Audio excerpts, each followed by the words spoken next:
Hello everybody, thank you so much for tuning into my channel today. This is Sonia. I just wanted to bring you another video.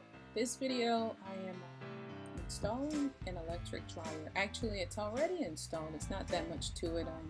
I didn't have to change the receptacle or anything like that, but it did protrude from the space so much so that I needed to adjust that accordion style dryer connector in the back, this thing here.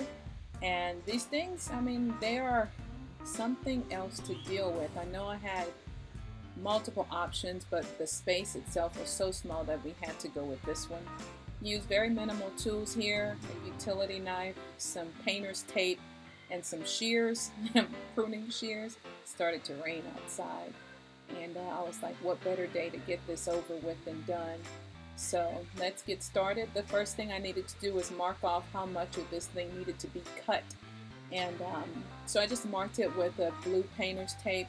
Definitely want to have some gloves on. Also, I used my utility blade to make an indentation, like to get a puncture into this material. It's very soft aluminum, I suppose. After that, I took my shears and I just cut around the circumference of that thing, and I also made some relief cuts, so this way when I went to attach it to the wall piece, it would slide over really easily. And this is a picture of that, but then you want to make sure, before you put those relief cuts, you want to make sure to have this clasp back on there. Now, this part right here was probably the most headache that I had. Watch what I was working with.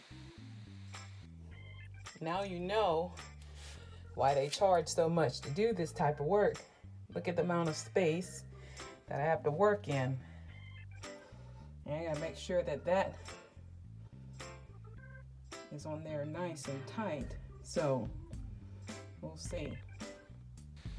So after wiggling my way out of that small cavity and using my trash pickup tool to adjust this dryer vent hose, and also to reach back down and adjust the clamp so that it would stay fastened to that area, I got the dryer installed, and it looks a whole lot neater, and there's a lot more space to do the laundry in. Thank you so much for watching the video today. Don't forget to subscribe, also to like this video and comment. This is Sonia saying I will catch you in whatever I'm working in next. Bye!